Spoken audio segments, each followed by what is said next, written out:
here's what I love. The church is not paying any attention to what the world is doing.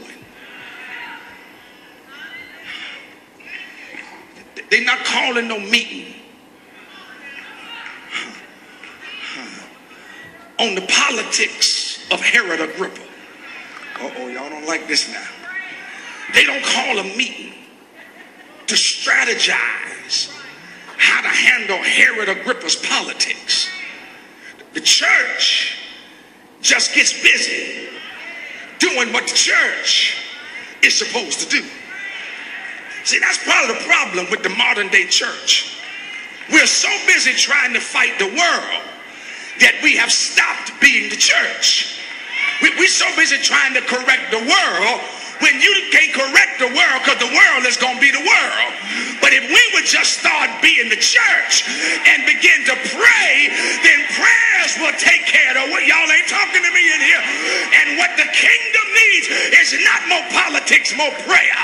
What the kingdom needs is not more members. We need prayer, because when prayer gets to working, God gets to intervening.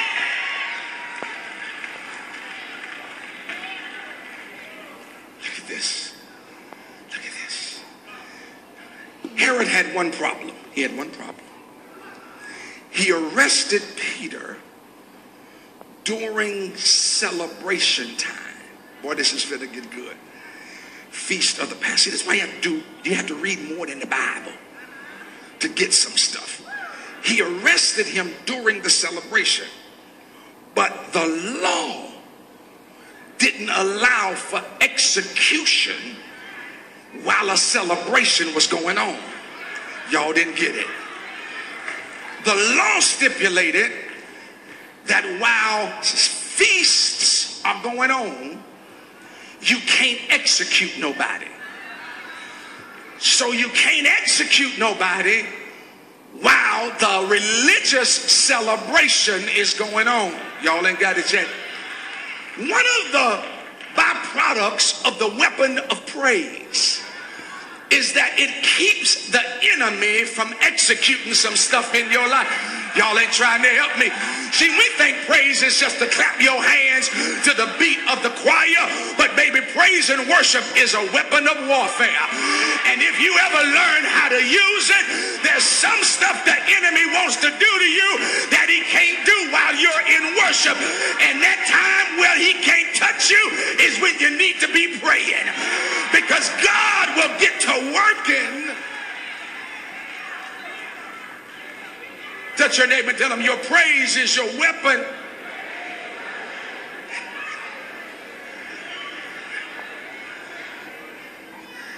The church is praying because they know that prayer is the statement that current problems can't hinder future possibilities.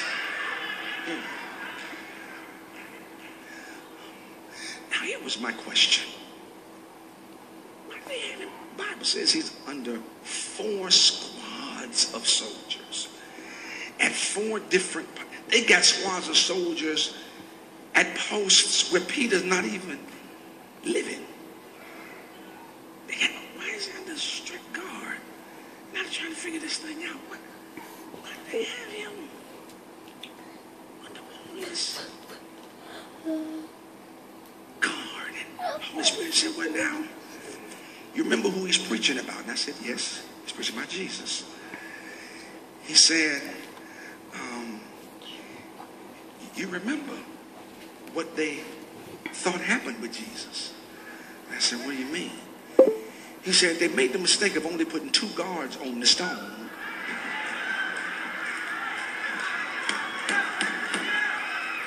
And they discovered they don't believe that raised from the dead stuff, but they think that somebody came, overtook the 2 guards, and stole the body. He preaching about that man that got loose from 2 guards. So they said to themselves, since he preaching about this Jesus, And since he's connected to this Jesus, we're going to have to beef up security.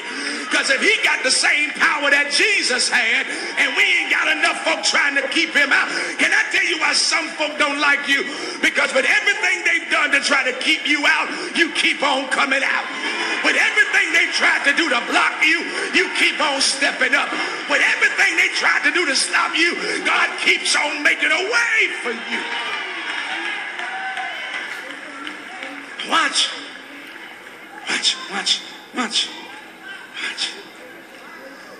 Here is what it is. He's in jail. This ain't for all y'all. This is only for about 9.5 of you. And they got 4 squads, 4 soldiers each, at 4 different stations. Scared he gonna get out, even though he's locked up. Because the enemy knows when you walk with the Lord and are anointed, you're dangerous even in bound places. Jesus, help me today. God, I wish I had a prayer church. The devil knows just because you bound don't mean you ain't dangerous. And matter of fact, the most dangerous I am is when I'm bound. Because when you got me bound, you bind my hands, you bind my feet, but you forgot to shut up my mouth. And the power of life and death ain't in my hands, it ain't in my foot, it's in my. I need somebody for the next 10 seconds to open up your mouth and say, I'm bound, but I'm dangerous. Bound, but I'm dangerous. Bound, but I'm dangerous.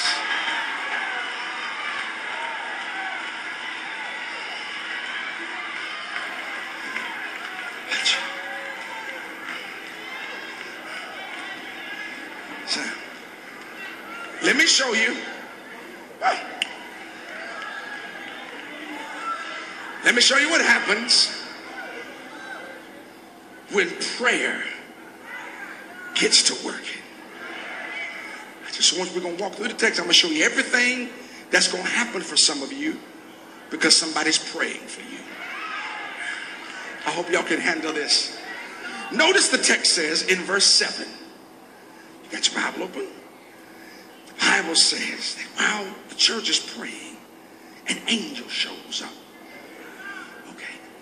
An angel is an ethereal emissary from eternity. An angel is the representation of a holy, invisible God. Angels don't show up for their own behalf. They show up on behalf of God. So when angels show up, they show up as the divine representation and manifestation of God. I'm going somewhere. The angel shows up in the prison. So Peter can't get out, but God can get in.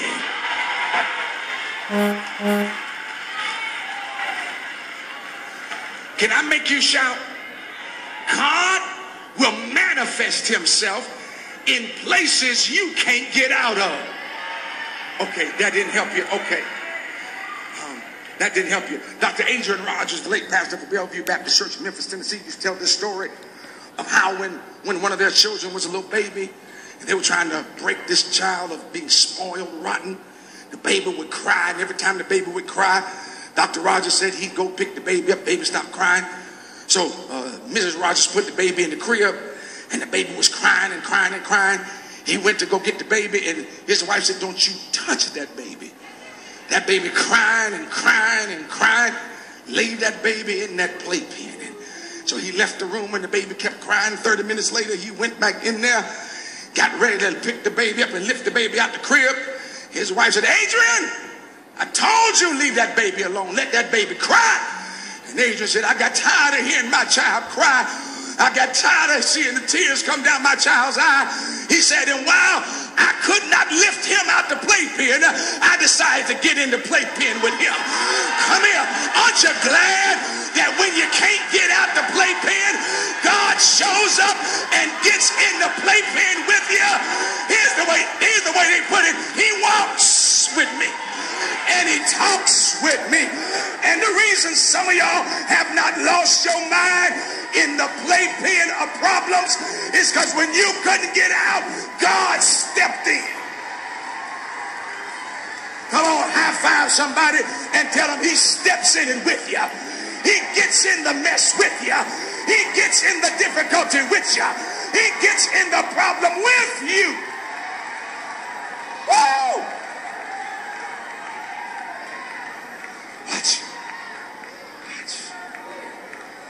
That's good news. I said that's good news. That God reveals himself in places where the enemy thought he had you locked up. What's the text? What's the text? You got your Bible open? The text says, on the night before the execution. Sabbath was on Saturday for them. So this is the night before Sunday. Oh, Jesus, help me. He arrested him at the beginning of the feast, which means he arrested him Thursday night, Friday morning. He kept him in prison all night Friday.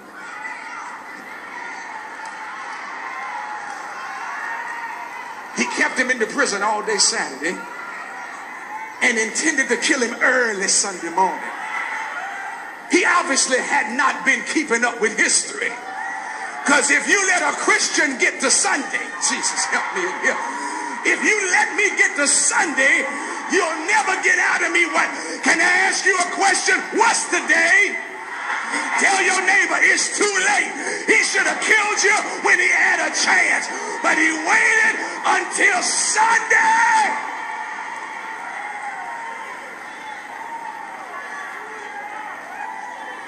I dare you just to touch 3 people. Tell him it's too late. It's too late. It's too late. It's too late. He should have got you when he picked you up. He should have got you when he locked you up. But he made the mistake of waiting till Sunday. And he didn't know you got resurrection power in your life. Watch.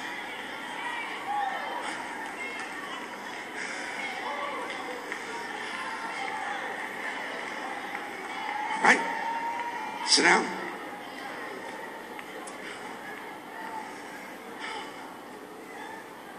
The church is praying for Peter. The church is praying at the house.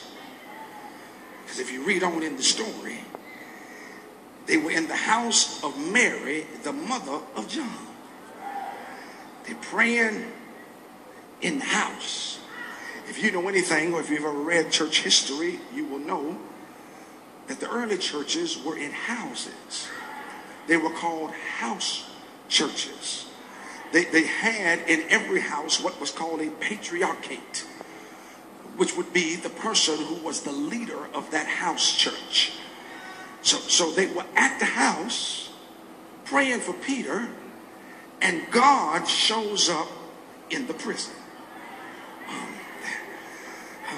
Oh, God, help me in here today. They're praying for Peter at the house, and God shows up at the prison. You didn't get it. You didn't get it. They're praying for Peter at one place. God shows up at another place. He doesn't show up where they're praying. He shows up where the answer is needed. Y'all didn't get your shout. This place is finna be over. Some of y'all need the Lord to do some stuff, and where you need him to do it is not in the church. But if you just start praying in the church, while you're in the church, he's gonna show up wherever you need him. And by the time you get there, he's already worked out what you've been trying to figure out. Now, some of y'all better take the next few minutes and just open up your mouth, and God's going to show up at the hospital, at your child's house, at the bank, at the promotion, at the business. He's going to show up where you need him.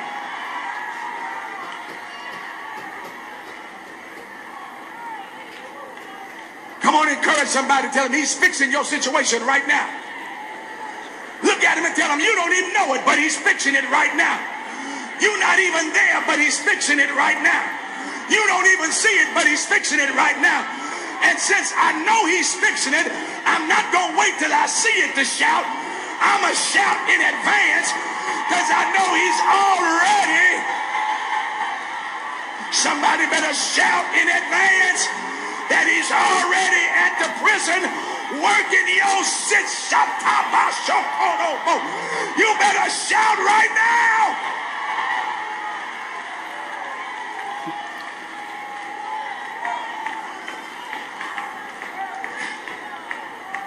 Now watch what happens. Woo. Somebody's child just got a quickening. I don't know. Yes. Woo. Resources are going to show up for somebody's new business. I don't know. You better start thanking God and believing by faith that while you're over here, God's over there working it out already.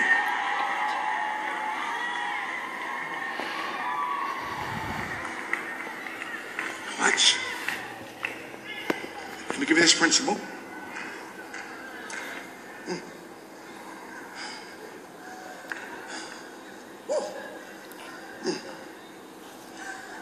Liberation is always undergirded by participation.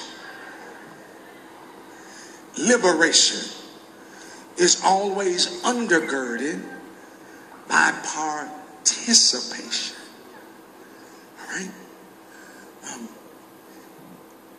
This promotion, this blessing that God's trying to get to you is going to take more than prayer. Come on, just write that down. Just write it down. This is going to take more than prayer. Listen to me. Prayer brings divine intervention, but full deliverance takes human participation.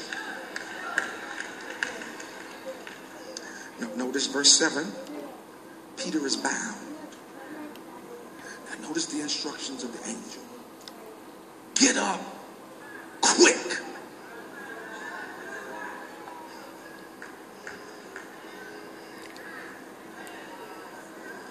Get up quick. The problem with most of us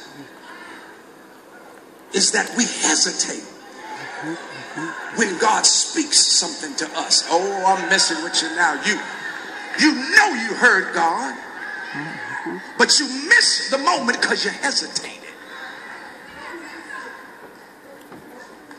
Open that business quick. Get your marriage together quick. Oh, y'all are quiet now.